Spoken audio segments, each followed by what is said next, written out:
how big is the problem of sexual abuse? How big do you think it is? 1 in 5,000? So it's more like a 1 in 6. And I predominantly work with young people. So that's anyone under 25 and probably from the age of 5. Wow, starting from the age of 5. This is an organised, sophisticated exploitation. That's what that is. Yeah. Sophisticated. Grooming is sophisticated. It infuriates me. I'm shaking right now. It is shocking how much this is going on everywhere around us.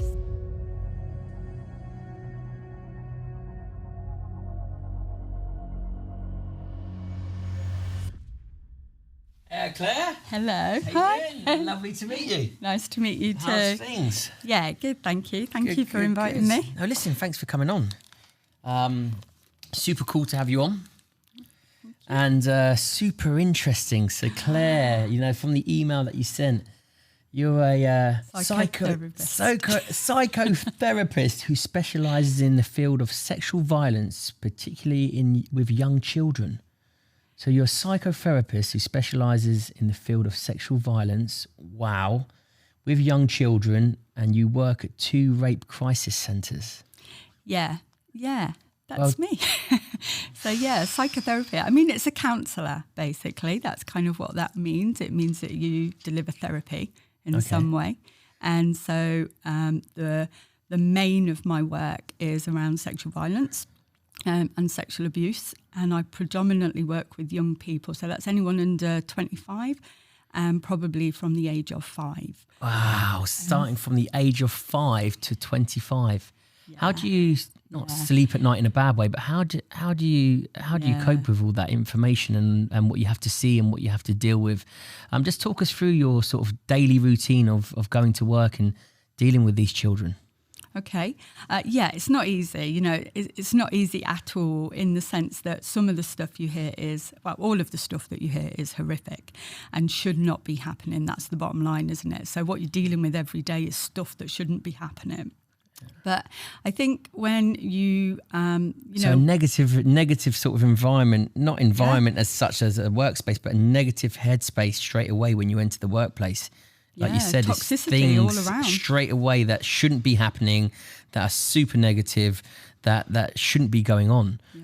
So how do you find a bit of positivity within that negativity? Again, just explain your sort of working routine. Yeah, so you know, I'll meet a young person or they'll get referred into the service that I'm kind of part of. I get to meet them, and first of all, the first thing is that they know they're coming into a really difficult setup. They're already bringing with them so many different barriers, so much pain, so much different hurt and confusion that they're coming in with. So you know that's already coming in the room. And so my first thing is about making sure that person feels as comfortable as possible. You know, I almost have to not look at what I know about the history. I almost have to... How hard is that? How hard is to look at someone in the eye knowing that you've got this information in front of you that they're not holding in necessarily, that they're probably really uncomfortable to talk about? How hard is it to not go straight into sort of, I don't know whether it's sort of a mother role or a role where you really want to protect that individual, you really want to nurture that individual, but you have to get down to the nitty gritty of you know what the triggers are and how this happened. I think experience tells me that if I go straight into it, we're not going to get anywhere. We're going to shut that young person down straight away. And actually what I need to do is get them in a position where they feel a little bit more back in control, where they feel a little bit more able to do whatever it is that they need to do. So just coming into therapy doesn't mean we're going to work on that really big issue. It means we're going to get to a place where you can cope with whatever it is that you need to cope with. And that might be the big issue. And hopefully it will be eventually, you know, hopefully we will get around there. But if that issue at the moment is just getting in that room or just getting into school or just being able to actually use your voice and speak, that's huge. And so my priority, first of all, is not to get overly focused on what's written, but to get overly focused on the little person in front of me, the young person that sits in front of me that needs something. Now, I don't know what that is at that point, but I know that there are things within my skill base that I can give them. show them, share with them, in order for them to be able to then find what it is that they need and find how they need to then address whatever it is they need to work on. So your job is to open them up in a controlled manner, in a very sensitive sort of way, in order to really get down to the root of why this is happening, where it's happened, and how many people do you come across? How big is the problem of sexual abuse, sexual violence, and especially with minors? How big are we looking? How big do you think it is? Like in a 1 in how many? How many do you think it is? 1 in 5,000? Or well, 1 in... So it's more like a 1 in 6. 1 in 6 girls, maybe 1 in 7 1 in 6 boys will have experienced some type of sexual violence. That much? Yeah. That big? Yeah. So a fucking huge problem. Oh, it's immense. It's absolutely immense. And, you know, we're talking about sexual violence here. That covers a massive breadth of abuse in all sorts. But the statistics recently out by the NSPCC and stuff, you know, go and have a look at them. They are shocking. It is shocking how much this is going on everywhere around us. And how come it's not exposed? How come it's not out there in the press? How come it's not out there in the media, which the media love negative stories? They love, you know, anything that will sell them a paper. Why isn't this out there if it's 1 in 6 for women and girls and 1 in 7, did you say, for boys? For boys? Yeah. Surely with a problem this big and a problem this grave, this serious, you'd think that would be pumped out to the four corners of the UK. Yeah. I don't get my head around it myself either. But, you know, one of the issues is that there is so much taboo around sexual violence. There is so much taboo around talking around it, around being able to, you know, accept that it is in all four corners of the world and that it is happening. But also I think... When you say taboo, sorry, Claire, just to quickly jump in, taboo, do you mean that it's happening so much that we almost are so ashamed and embarrassed by it that we try and silence it or suppress it in a way? Because if people knew that it was 1 in 6 and 1 in 7, you know, and when you say the people that, you know, are affected by it, imagine the people, what does that mean? The people that are actually doing it, that are actually committing these atrocities, you know, so you've got people walking around that have been affected by it. Then you've got, if it's 1 in 7, 1 in 6, the people that are actually committing these horrendous crimes and atrocities, they're actually walking the streets. That's even a bigger issue. Yeah, of course it is. And so the taboo is very much riddled with shame. It's riddled with guilt. It's riddled with, you know, if you think about it, if you're a parent and this awful thing happens with your child, straight away, you blame yourself as a parent. You know, you suddenly, everyone around you has an opinion about your parenting, has an opinion about how that happened or why that happened. And straight away, the focus is on you, your family, your lifestyle, who you are, what you do. And so, you know, people are really, really anxious about, first of all, I guess, educating children around the safety issues, you know, and that's a whole other ballgame. So having those conversations, first of all, is really awkward for a lot of people. So even admitting to the self that I need to have a conversation with my 6-year-old about her body or about that, that's really important. But then to then recognise that I've also got to have a conversation with, you know, grandma who insists on kissing my 6-year-old, who then, you know, doesn't like it. I've got to then say to grandma, look, you know, hold on, this is about her having control over her body. Mm-hmm. And yes, that's not abuse. But what I'm trying to do is train her to be, you know, this 6-year-old who is confident and knows that she's got some ownership over her body. And so it just gets bigger and bigger. And then, so that's this, that's this side of the scale. The spectrum. Then we've got this side of the scale where it is horrific. And nobody wants to deal with the horrific stuff. Nobody wants to really accept that stuff happens. And I think one of the other problems is that the media sensationalise some stuff and then we almost like forget about all the other bits. Mm-hmm. So we might hear, really big cases, and of course they are absolutely dreadful, but really big cases where there's been, intense violence and, severe torturous abuse. But underneath that is like thousands and thousands of rapes, thousands and thousands of sexual assaults, thousands and thousands of inappropriate behaviour happening that we're not looking at quite so much. So it's like, why? As society, we'll jump on the big sensation stuff, but we're not kind of dealing with all of this day-to-day stuff that's happening. And how big is your branch? How big is your organisation, i.e.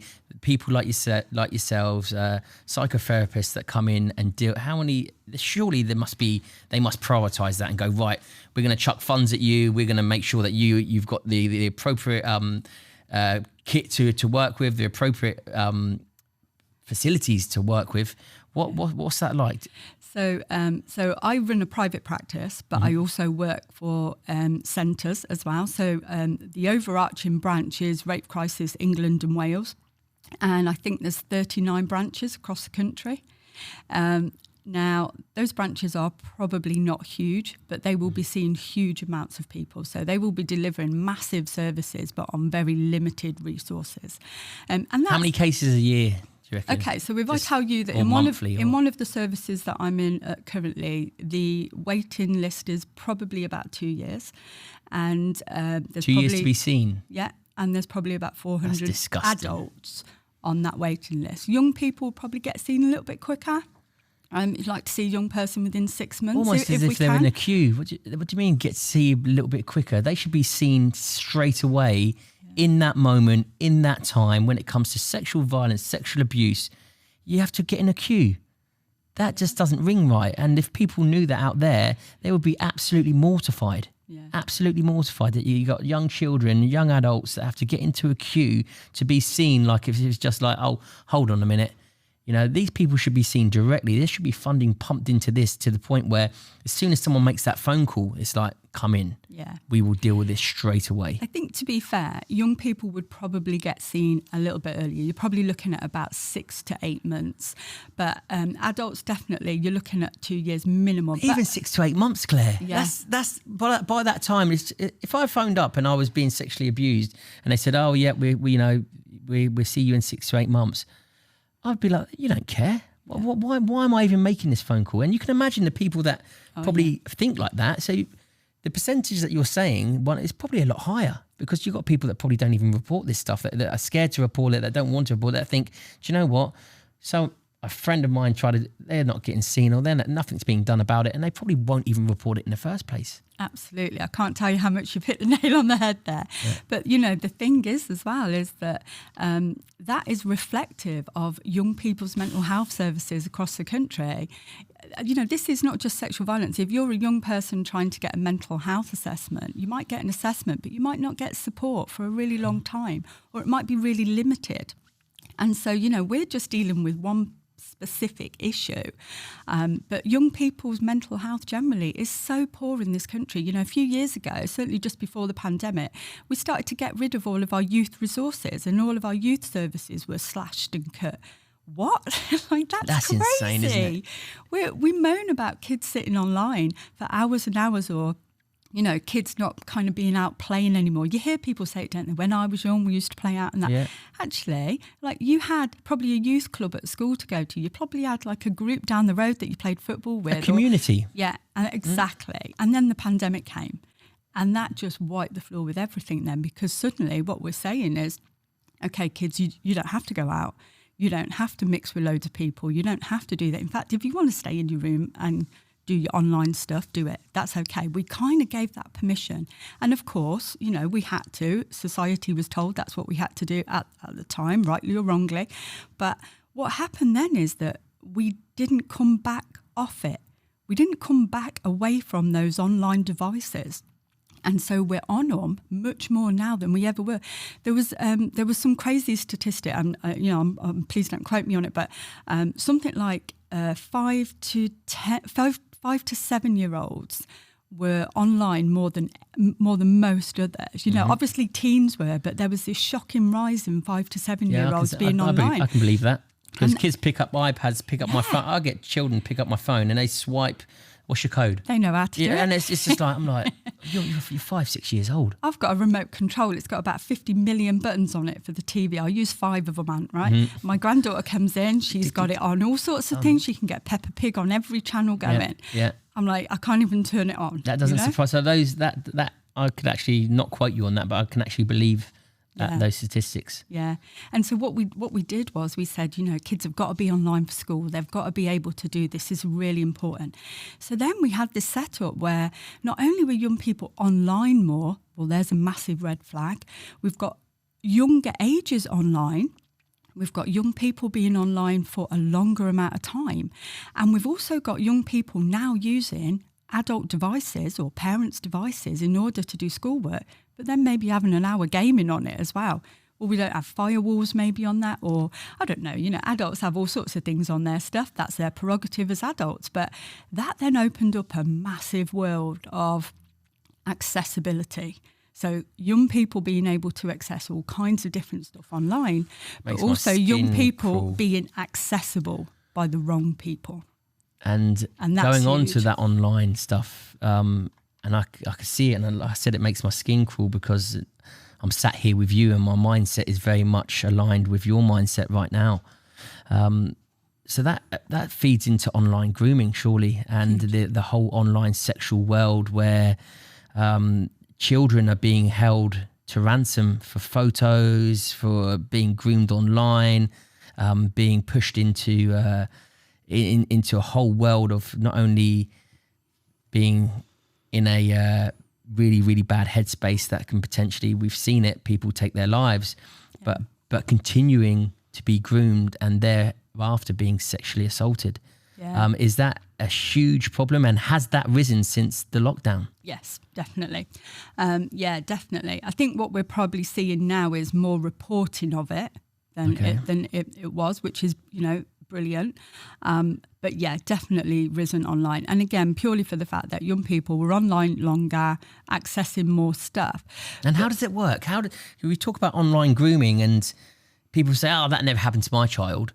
And I know a child that has personally happened to, and the way that they do it is you'd never believe it. You'd be like, I don't really think it happens that way. It wouldn't happen to my child. Can you just explain how someone would easily, let's not go into the other scale of things where they're being sexually abused and assaulted thereafter by meeting, phone numbers, etc., but let's just go on to the very beginning of a sexual group. How would that transpire? How would that happen? And what do we need to look? Yeah, what do we need to look out for? Yeah, sure. I think what we've got to remember first of all is that abusers are really skillful, and actually are prepared to play the long game. They are prepared to send the little chat, make a comment on your Instagram, comment on something that looks good or make you feel good. They chip into the vulnerabilities of being young. And that's not to say that it's only vulnerable young people that are the target, but it's just we have certain vulnerabilities about being young. We want to fit in. We want to grow up. Yeah. Mm-hmm. I know one girl who sent messages and pictures to a whole host of people that she'd never met and would never speak to at all face to face, purely because she wanted more likes. And I know, lots of people will go, oh, that's really silly and stupid. But it's not. It's not when you're 14 and there's no mates at school that are clicking on your button to say that looks good or this is good. It's not when you're lonely. It's not when you don't fit in. Like, it's really important to recognise. It's going to happen to anyone. It's like you don't know what they're going through. That's what's so important to be there as parents. I always say, everything starts from at home. How's your home life? But that will then bleed into your school life, into your social life. It's so important that I'm not saying that things are monitored and you don't give your children enough space to breathe, but we've got to be on it as parents as well, right? Yeah. Absolutely. And so I think, the other thing is about, it's not only kind of those vulnerabilities of being young, but it's also kind of recognising what else is going on maybe for that young person. Paedophiles, kind of, horrible people online will target in to the young person who, is kind of constantly needing some reassurance. Well, if that's not coming from anywhere else in their life, they'll be the person that gives it to them. And they also, recognise that as well. Yeah. And you, like you said, just by you see a like, mile off. just by a comment. This is the start, right? This Whether is they've got other people in their photos or not. Wow. Whether they're on their own constantly in every picture. And Well, that might be they're someone on who it. needs a little person. They might need a little friend. So straight away, there's all these cues that are given out in pictures. It's like the first day back at school photos. Okay, so everyone puts them on. And I'm guilty of that. Yeah, I'm guilty of that. And you know what? It's lovely because actually we should be able to do that. Yeah. This is not about not doing those things that bring us joy. It's just about having that little bit of added sense around it as well. So you don't show the school badge. That's what I done. Took out the school badge. Yeah, absolutely. You don't show it at the school gates. No, That kind of stuff. You don't put a link into where you are. There's all these little things. But actually when you're young and you don't care, you want to say, oh, look at me, check me out in my new trainers this day or that day or whatever. Especially the Instagram lives. They're literally doing, I'm here right now, these young groups, Snapchat, TikTok, you name it. Yeah. Snapchat, live locations. And I think with Snapchat, if you open up or like enough, you get points throughout the day. So these children, I think what really... the trap for these children are the fear of missing out. Is FOMO. Absolutely. Okay. Yeah. And this is what I see anyway, that puts my children in a vulnerable situation. I tell them, look, listen, if you can cut out the fear of missing out in your life, you're not going to miss a text message. You're not going to miss, if you miss a party, it doesn't matter. If you miss not meeting your friends at the park, if you miss a football match, if you miss a horse or whatever it may be, if you can cut out the fear of missing out of your life, then it won't put you in those vulnerable positions where you need to do so many likes, where you need to have so many points on your Snap in order to be part of this elevated group, where you need to be on your phone constantly because you have that fear of missing out. And the moment that you miss out something, it's like, right, I'm not going to miss out on the next thing. And then also you potentially make yourself more vulnerable the next time round because you want in, you want to be there, you missed out. And I think you seek it. Yes, you seek. You go above and beyond to kind of seek it and get it. That's it, Claire. And that's where we get into dangerous territory because, where people will say, oh, they're just attention seeking the way. And I will say, whoa, back up a little bit. If you've got to seek it, there's something wrong, isn't there? It's not being met elsewhere. So it's not attention seeking, it's attention needing. That's what we've got to be kind of looking at. That's really interesting. And like that idea that, when young people are online, the idea of just missing out, it's about missing out on the conversation as well. It isn't just what happens online. It's when you go into school the next day and you've not been online.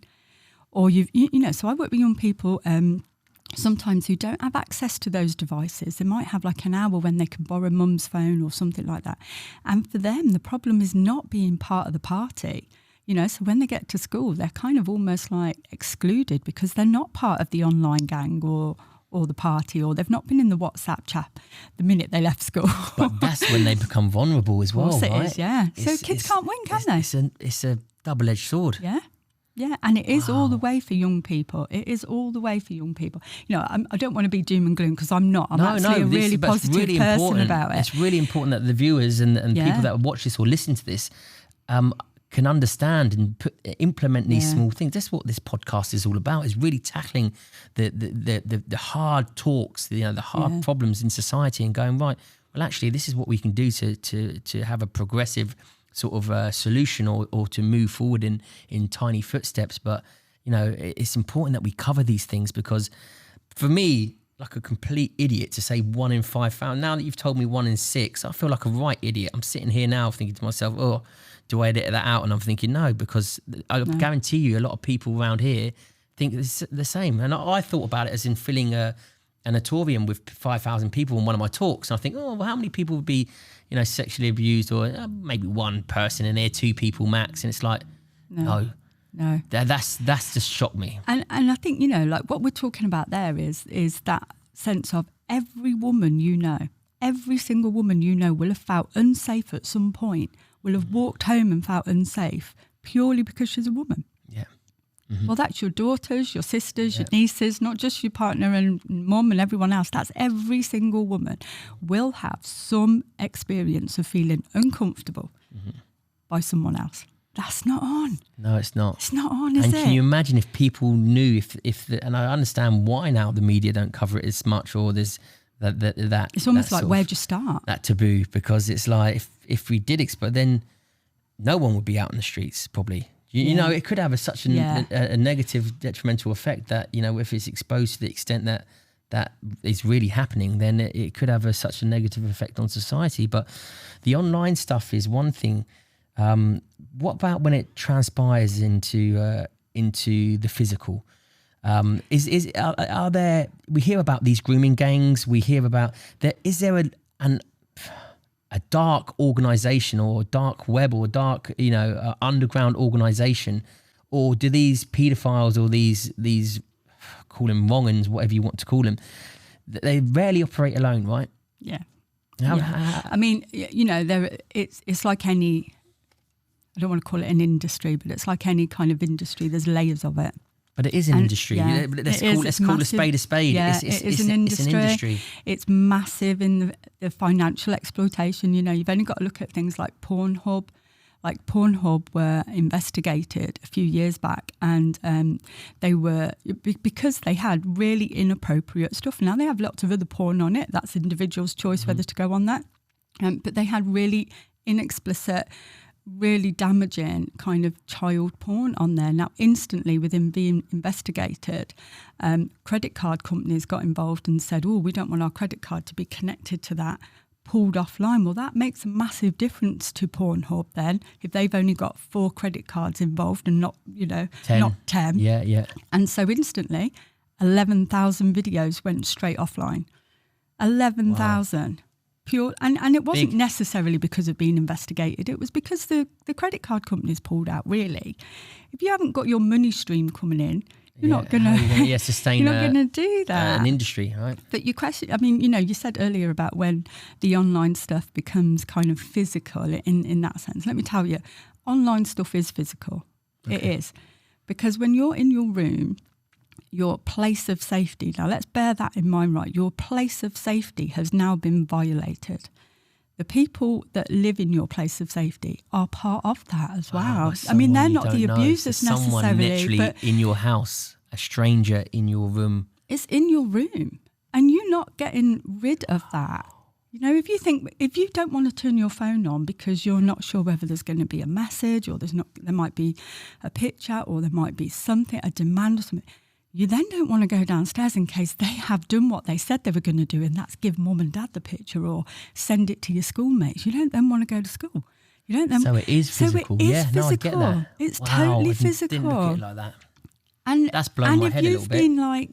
So if you've shared images and been intimate in those images, or intimate in what you're sharing, suddenly everything about you has been violated as well. So nobody may have physically touched you, but you've been massively attacked.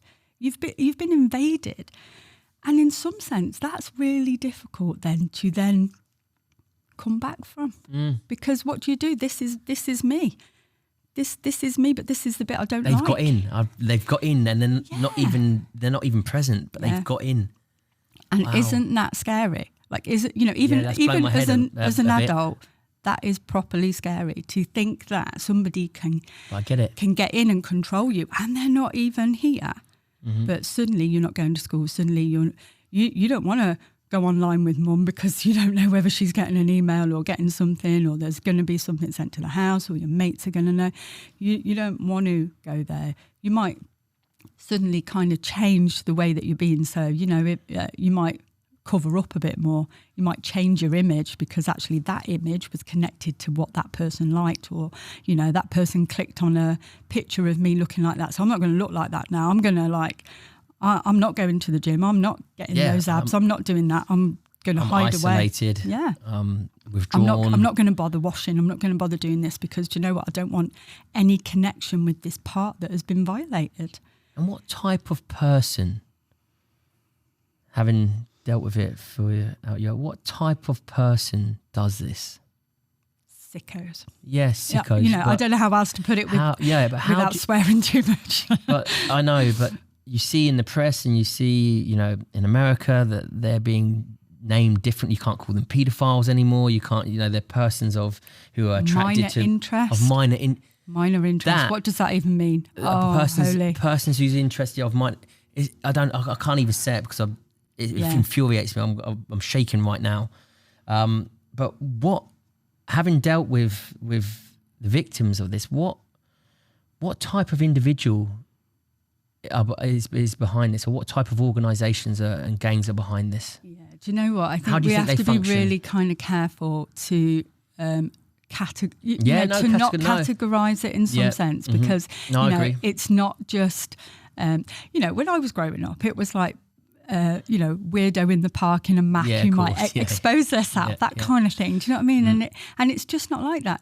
Well, I'm talking mindset wise.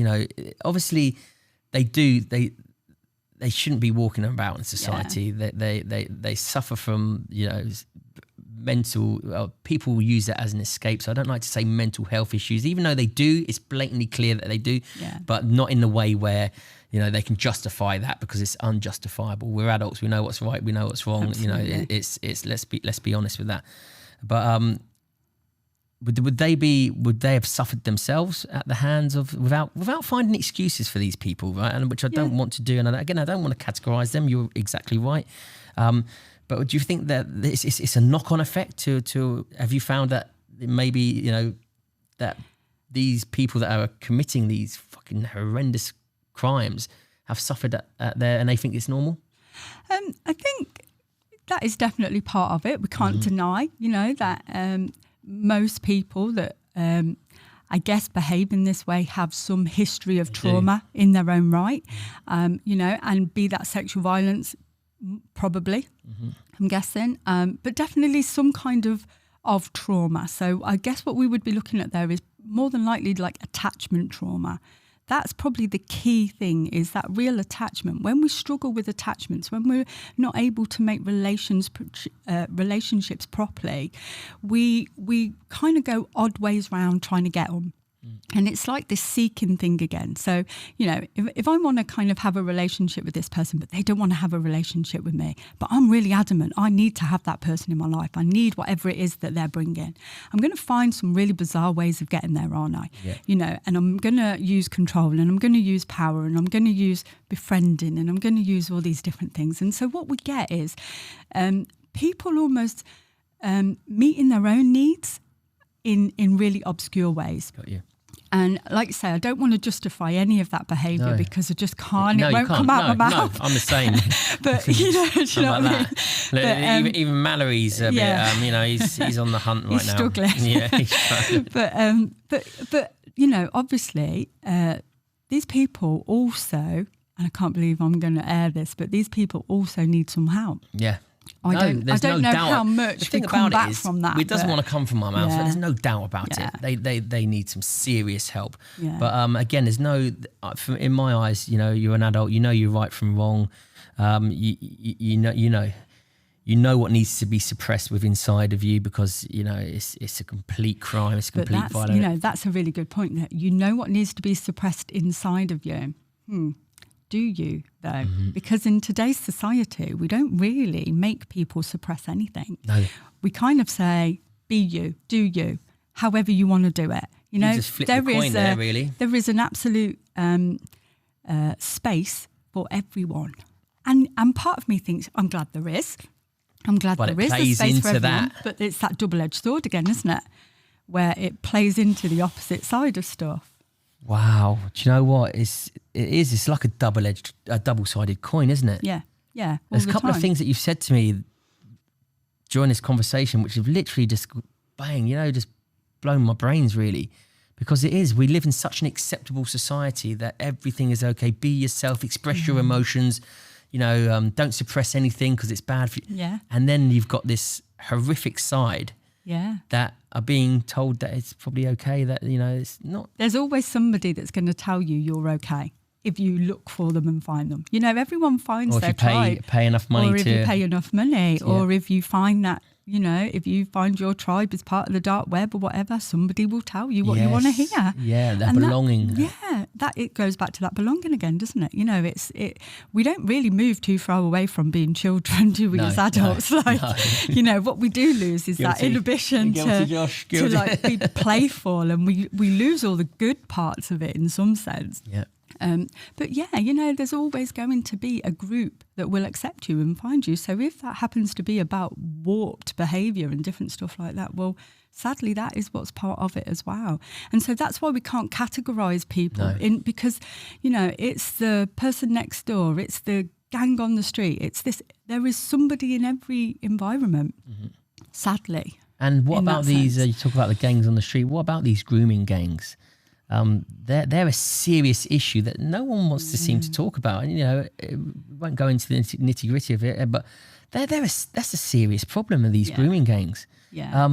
A serious problem. I think when it comes to, coming outside of the online stuff and going onto the street stuff, let's call it, the grooming gangs, they're out there. They're everywhere, more than we actually realise. How big a problem are the grooming gangs? Yeah, really big. I mean, I think one of the things that we're kind of dealing with there is that it becomes a much more sophisticated network. So, you've got people that are in different countries connecting with other people that are kind of around the world as well. So suddenly you've got names of people being shared, you've got pictures of people being shared, and then let's in the network, in the network. So you might say the vulnerable people tap into this person. So you might say whole chain of them. It's really sophisticated. It's like the best business setup. Really, these people are business people. They know what they're doing, and that's what we have to get our heads around as well. This is an organised, sophisticated exploitation. That's what that is. And so what happens then is you've got vulnerable people that are kind of out and about around schools, around communities, around different kind of setups. And people are targeting, people are looking. They are kind of looking for this particular child. Now, they might spend a really long time working out who is the right group to tap into or who is the right, so if you've got a group of people who constantly hanging out somewhere, which is actually what we want young people to do. We want them to be able to hang out. But really, there is this other seedy side of it where people are going, right, okay, so that person's always the last one there. They're always the last one. They're always the first one at the park. They're always the last one hanging out. What's that about? Okay, so we might target into those kind of vulnerabilities. Is that young person not got kind of somewhere to go home to, or is no one really bothered about that person in that sense? So you start to tap into where there are groups of people. As soon as you've got one friend, you've got a couple of friends together. So you might get a network that then is approaching a group in some sense. So you might not get that one person to come along to something. Come and meet us in a hotel. Come on, we'll buy you some drinks. There's that whole looking for, trying to be older, trying to take risks. Well, come on, bring a mate. You're going to be all right if you bring a mate. Okay, bring a few mates. Just falling even into better. Yeah. And so straight away, I'll get you tickets for a club. I'll get you in here. I'll get you to speak to so and so. That different thing. Oh, you look great in this. Tell you what. How about? Oh, you can't use your phone because mum's on your phone, or mum's. I'll tell you what. I'll drop you mine. Give us your postcode. I'll drop it straight to you. Oh, I can't send it to my house. Send it to someone else's. Okay. So straight away we're tapping into this network, and that might take months. Let's be honest. These people are sophisticated. They know what they're doing. That's wrong in itself, isn't it? Sophisticated organisations that go around and do this. Yeah. Sophisticated. Grooming is sophisticated. It is. You wouldn't put the two together, would you? Sophisticated and grooming. It's like sad, isn't it? Really sad. But it is. People will tread through every little barrier. Paedophiles will tread through those barriers really carefully. They knock that one down, move on to the next kind of barrier. Well, the barrier might be that they're not going to come alone. Get your mates in.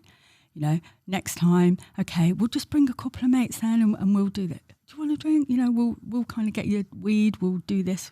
So you're tapping in again to young people's vulnerabilities, wanting to take risks, wanting to grow up, wanting to do stuff, and that just leaves it all kind of wide open in that sense. So what are the business benefits from this? You talk about it being an organisation, being a sophisticated business. What are the business benefits from it? I know it's hard, but I guess what I'm kind of cringing at is the idea that people might be listening to that and that might be a reality that they have experienced or are going through. So there's a bit of a caveat here about, just kind of, take care in what you're listening to. Is it? Yeah, there'd be definitely be, warnings put out for this. Yeah. We make sure everything's looked after. Don't worry.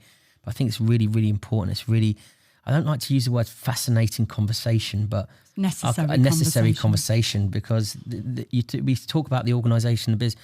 What are the business benefits? Yes, probably sexual, but also it filters into making money out of it. It's the cost. It's the cost. It's the cost of it. So it's the monetary value that is connected to these things. The actual sex is just the behaviour, really. If we're going to put the bare bones on it. Welcome to my Mind Over Muscle Festival, hosted by myself, Ant Middleton. You're in trouble. Now, once you go through these gates, there's no going back. Let's do this.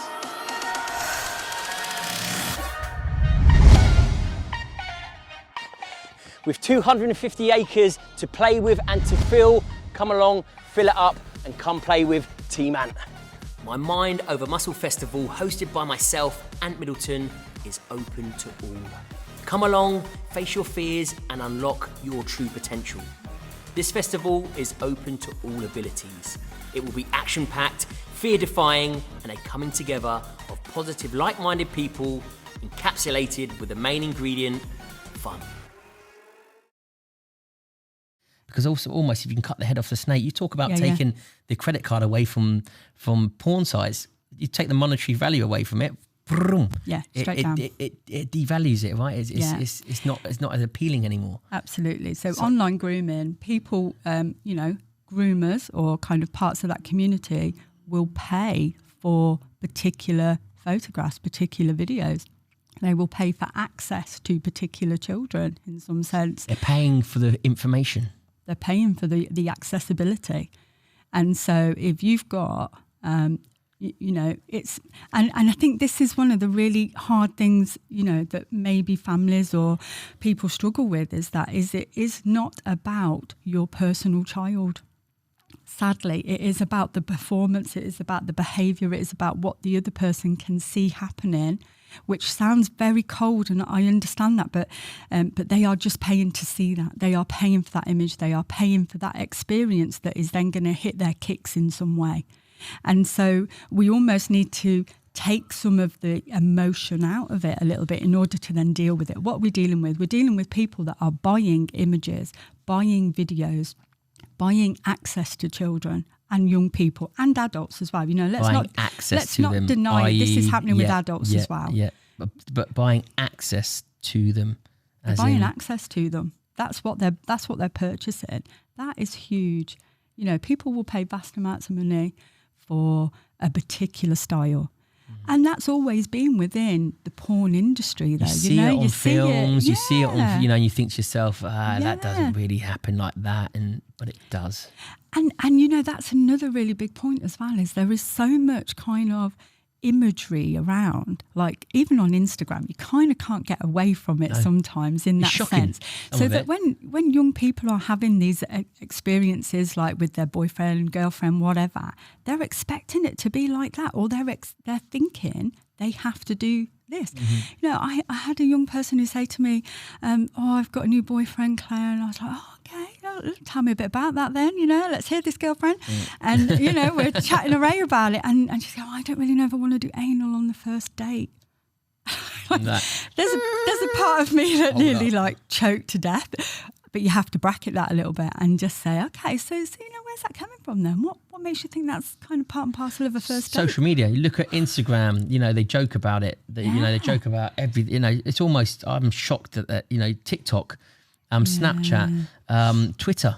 Some of the stuff that's on Twitter, they won't allow you to say a comment, but then you look at some of the graphic sort of stuff that's on there, and you're like, how can you bar that, but not crazy. That? And it's the same with Instagram. You go on something, you're like, God, you won't allow me to put up a picture, of my son with his top off or whatever it may be. I've had people crazy, but yet you let people do that and do this to the camera, which people think, oh, that's fun, that's cool. Look how many likes that person's got. Let me try that. It's straight away. Yeah, it's huge, isn't it? And insane. Even things like, Tinder. I mean, were you aware that there was a teenage version? No. So Tinder, swipe right, and look left or whatever it is kind of thing. No. when Tinder first came out, it was 13 plus. And so 13, you had to be 13 to be on Facebook. Like 13 plus for a dating site? What's the message behind that? So that got shut down quite quickly. I think it was called Teen Crush or something like that. That got shut down fairly swiftly. But now they've got another version. But what people think that that's okay to do that in the first place? Business. You're going to sign into it. You're going to sign into it. You're going to sign into it. You might pay a little bit. I mean, Tinder might be free. I don't know. I don't do Tinder. But do you know what I mean? Like, it might be free in order to sign up. But then once you're in it, there's other things that you buy. There's other apps. And that's like gaming. There's apps and apps and apps that you buy. So once you get into one app, you then get opened up to loads of others. And then you might get into another one and that opens up you to loads of others. And then soon enough down that line, there'll be a wrong gun. Yeah. You know, there'll be a wrong gun app in there somewhere that you've signed into inadvertently because you signed into this one back here. And this filters, I suppose, and again, just getting into the nitty gritty of it, this filters all the way down. And I know it's not just children, but I like to focus on children because again, you know, there's that innocence that I believe should be protected until the moment, you know, they're old enough to make their own decisions under the guidance of parents, of teachers, whatever it may be. Yeah. But we're going right, if we look at the other spectrum, it's child trafficking, right? Oh, yeah. Is that a big problem in the UK? Yeah, sadly. It is. Yeah. It is everywhere. It is everywhere around the world. I mean, we're probably not the worst country, in all honesty. But it's happening. But of course it happens. Yeah, of course it happens. And We've got children going missing all the time in this country. All the time. How many?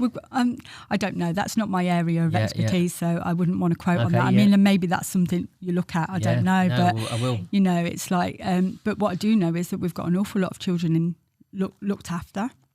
We've got an awful lot of children kind of in and out of family placements. So maybe they're not in foster care, but they're placed with extended family.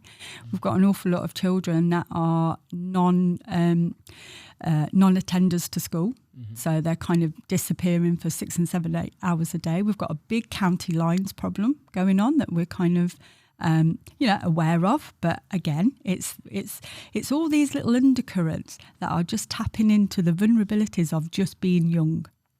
You know, like if you're a kid who struggles with school, you know, it might not be your favourite place, it might not be the place that brings you any joy. So if you've got the chance to dip out and go and hang out with some older lads, and then in turn of that, you've just got to jump on your bike and drop a package somewhere, or you've got to kind of like, I don't know, go and hang out with someone for a little bit and be a bit of a lookout or something like that. I mean, that's very generic part of it, but you're going to take that option. Yeah. If school's not for you, you're going to take that option. Sure. So all of these little lines are tapping into the vulnerabilities of just being young.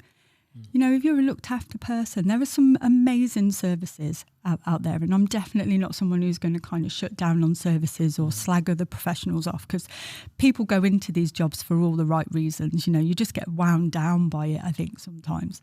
But looked after children. I know, a children's home near us where literally wrong uns would turn up.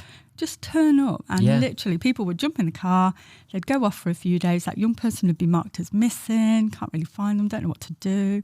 They'd come rolling back a few days later, they get chastised, get kind of like told off for it and all the rest of it. Everything settles for a few days and then we go again.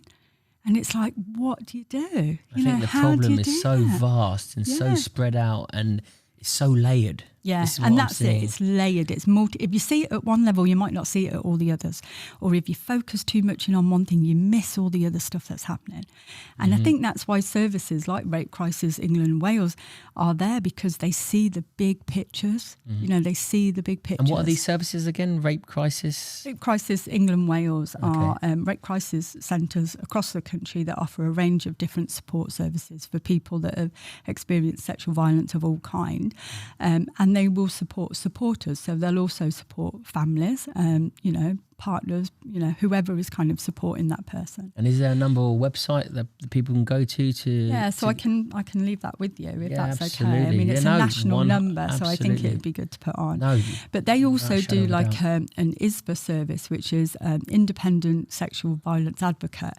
And so that service is around supporting people to, if they're going through a court process. So if you actually do report and it then gets through CPS and it ends up going to court, they're a specialised service that will support you through that whole process. And that's for children and adults. And that's an amazing service which needs funds, the same as everything else. Do you know what? I'm shocked that funds aren't thrown at this. And, it's great that we're going to, expose the people, expose the problem, expose the issues, and hopefully come up with a way to move forward. Do you think that the people that are behind these crimes and behind these atrocities, do you think their punishments when it comes to being sentenced or found guilty are severe enough behind the scenes?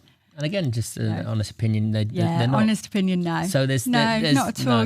When I hear of people being kind of sentenced with fraud and things like that, of course, all criminality is not great, but it doesn't weigh up, does it? Yeah, absolutely. Someone with fraud gets 10 years, this guy gets 2 years, and he's affected so many lives. And let's be honest, the court process service, the statistics are baffling around the conviction rate. So if you actually get your case to court, it's probably about 3%. 3% of people will actually get their case kind of to a trial, okay? Which is brilliant. 3%, not great at all. That's not great at all. So the chances of getting a conviction, no wonder really these people don't want to, on your evidence. Don't want to step up. No wonder they'd just rather live with it, and then and again, this is why this terrible cycle happens. If we go back to why does this happen?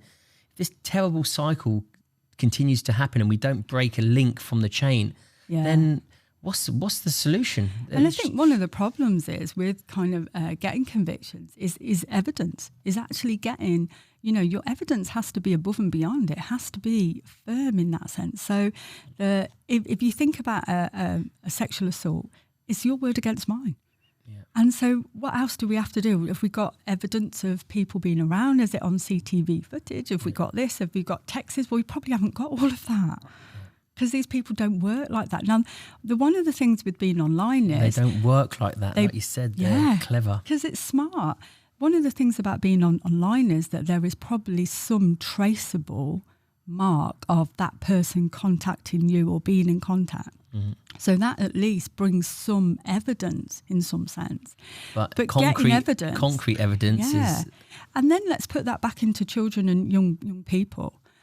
Are we really going to put an 8 or 9 year old through that court process, have them question? And let me just tell you, they are amazing. The young people I've worked with are astounding the way they do get through and the way they are resilient to this and the way they can share their stories. Because of the services, because of the support that they're getting, and also because of their individual strength. I always say to people, 90% of this is you. 10% is me giving you a few tools to be able to do it. But 90%, you've got to remember that 90% of this is you being able to do that yourself. We're just helping you at this time when that other 10% isn't available to you. Mm-hmm. And so they get through, they do these video interviews. They might attend court if they want to with special measures. But we're talking young people being put under an immense amount of stress to get through that process. And sometimes it's just not doable. Mm-hmm. So the case collapses. And so it isn't about whether or not these people are getting the right sentences. They're not even getting the sentences. That's the frustration. That's our government issue that, that needs to be addressed for sure. You talk about ways of tackling this and looking at it. It's funds. Is there a funding avenue that people can donate to help with this, or not? Nearly all of the rape crisis centres are charity based, so they will work from a charity base. They will be receiving some kind of funds and different things from government sources, but the majority of it's all the peripheral work, it's all the well-being work that costs the money, and that. So you might get your core service. So, for instance, I might be paid as a core service for counselling, but if I want to work with parents about helping parents understand what their child's going through, that service might be funded by the charity source. And so that's, if that stops, that stops. Yeah. And so that then is a really big issue. Yeah, I think, looking at this problem, and we mentioned there's so many layers to it, I think it's just parents being parents, from recognising from the off, and unfortunately with social media, with laptops, with phones, I believe we've become a nation of lazy parents, where it's just like we're so interested in work and succeed that boom, laptop. I think as parents we need to step up and be parents, and again with the government, I think the government need to step up and look at this from a different angle and realise how many layers there are in order to find a solution to really either cut a head off the snake, which I like about funds. It is all, what is this business run by? Yeah. What is it? Why is it there? Money, monetary, really. What drives it? The driving force of it, and really dent that. And I think between parents being adults being adults, children, children recognising these things. I think, children looking at this, young teenagers looking at this thinking, right, listen, I need to be a bit more aware on social media. And also parents allowing kids to be kids, giving kids a phone when they're 11, 12, 13. It's like, I know you want to be able to get hold of them, but they're at school then, apart from picking them up from school and taking them back and letting them, maybe from about 14 onwards when they want to go with them. But it's like giving them access to this, I think, as adults, not just as parents, but as teachers, giving them access to social media and stuff at such a young age. I think we should be monitorising that and really be on it to a point where it's like, do they need to be on this? And if they want to watch something, make sure that it's kind of firewall. Yeah, firewall. That's the one. Claire. Make sure it's firewall. There's so much more that we can do sitting here in order to stop this from happening. And I think it goes from all the way to the top of the government. Huge, I think here, funding, getting the resources out to be able to deal with this correctly, to be able to deal with the layers of it rather than dealing with a layer here, because all they do is they jump from layer to layer. You're just putting plasters on, aren't you? Yes. You're just putting plasters on. You're never really dealing with the treatment of what needs it. Yeah. Just kind of plaster it. I think one of the really big things, and I say this to kind of parents all the time, and not just parents with sexual trauma, but just all parents really. Be the person that teaches your child. Be the person that tells your child about sex when they're curious, because someone else will if not. Yes. And that other person is not going to take it from your child's best interest. They're not going to take it from they're going to take it from their own personal take on, their own personal investment in it. So be the parent, be the auntie, the uncle, whoever, it doesn't necessarily have to be the parent, but be the person that goes to, that addresses that curiosity with kids, because they all have it. Yeah. We all have it. We all want to learn. We all want to know something about something. That's the responsibility of adults, not just, it's having those uncomfortable situations for that child or that individual's best interests. Yeah, because somebody else will do it. Somebody else will step in and do it. And so I've got grandchildren, and I can't stand the thought of anyone else I've got saying that. I've got to be in there. Their mums have got to be in there. Their dads have got to be in there. And I think the other thing as well, it's just about communication.